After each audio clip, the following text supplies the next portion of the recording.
Ayan. Buti na lang humina na ang ulan. At medyo sumikat ang araw. Naku, alam niyo ba, nung mga nakakaraang araw, ang init, ang init. And then suddenly, umulan.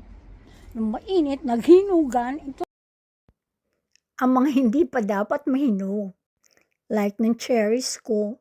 May nabulok, may kinapitan ng mga insekto. Yan, kauulan lang. Halos makalbo-kalbo ang aking roses. Ano yung petals? Ba? So, sana nakatulong ang ulan. Yan. Napunan nyo ba na medyo marami akong flowers ngayon dito sa garden? Kasi sabi nga nila, para magkaroon daw ng reasons para may dadalawin ang mga bees o ang butterfly. Kung walang bulaklak, puro dahon, hindi masaya. So, ayan, naglagay ako. Para ito na rin, protection yan. Kasi may mga garden mga peste sa garden. Garden pest. Yan. O, natumba na yung bakod ko kasi nga umulan. Yan. O, si kamatis, ayun, natumba. Yan, umariba kasi ang ulan eh. Yung aking sweet peas. Pero ano nga siya, sugar peas ang ano ko eh. Kaya hindi siya yung kinakain namin. Ang kinakain ko rin siyempre to, pero hindi ito yung gusto ni Peterson.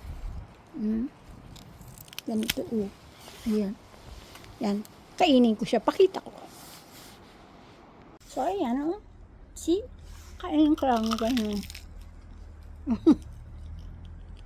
Ng pansabit. Kinakain siya ng ganito. Nalagay sa salad.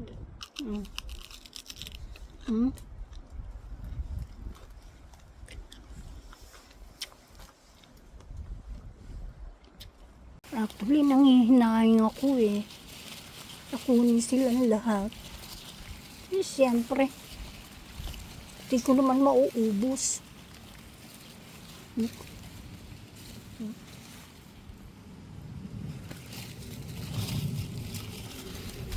Yan lang, nalublob sila sa ano, diba? Nalublob. Ayun yung mga nandun pa. Yan. Dami. Ay, oh, laki. Ang laki. May gusto ng mauna dapat, oh. Pero ayan, oh. Sayang. Ayan. Marami pa. Pero hindi naman namin mauubos. Sana wag masyado umulan bukas. Hi! Tete mo siya.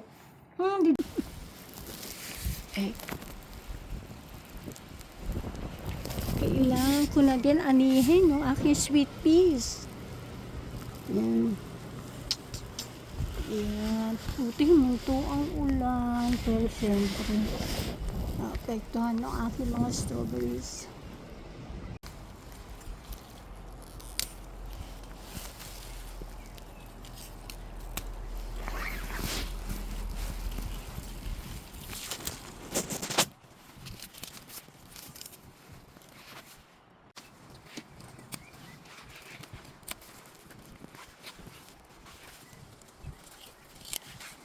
Nag-umpisa na namang umulan. Kaya okay na muna itong lalagay ko sa salad. Sarap yan. Sweet peas. Oh, ayan. Ang ganda ng orange, diba? Yan ang aking cherry tree. Ewan ko kung nakikita niyo, may bunga siya.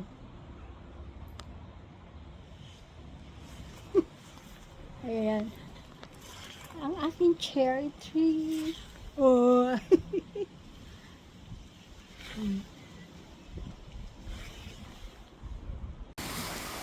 Ko, July 3. Hindi ako makagarden. Umuulan-ulan ngayon huminto.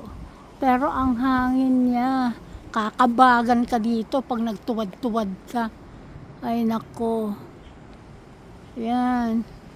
Sana huwag naman silang malaglag lahat. Diba? Gusto ko sana mag-garden kasi bakasyon ako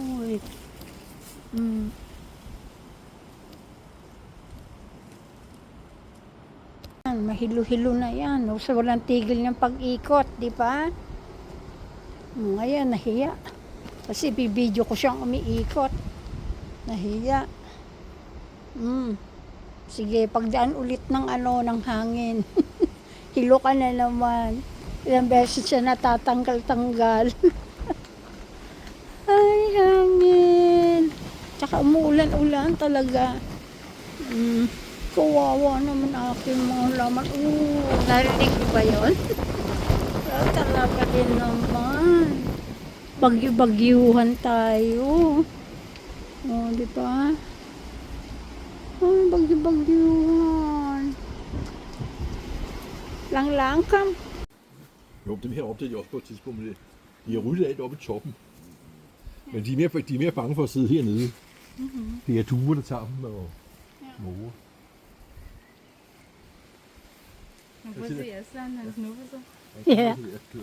Du ser, der hænger nogle der, der er rigtig fine, ikke? Ja.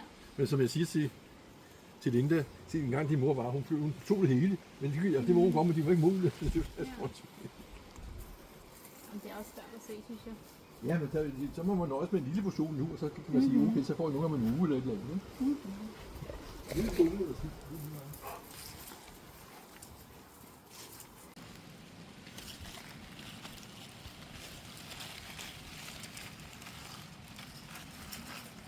Hello.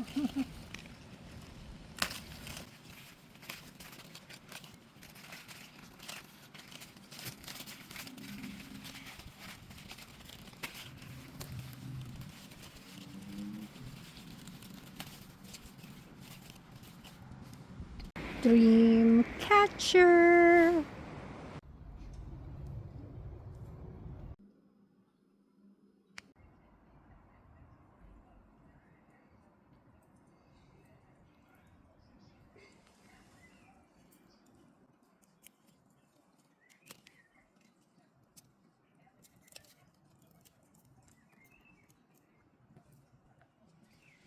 Kamatis, good morning. Kukuha ako ng pangitlog na maalat. Ayan. Ayan. Yan. Basta okra. Yan ayan, may parang maliliit na siyang bulaklak. Ikaw na ba yung okra? Ayun parang okay na siya. What do you think? Yan. At syempre, ang aking ampalaya. Galing, no? Yes. Mas successful ngayong taon ang aking gardening. Ang aking sitaw. Yan. Ito red, red na luya. Yan. Yan ang sitaw ko, gumapang siya. Nakita nyo naman ang sitaw. Ewan ko lang kung hanggang saan siya. Pero tuwan-tuwa ako sa ampalaya. Hello, ampalaya. Yan. Ang una kong bawang. Yan. Tiyo naman siya.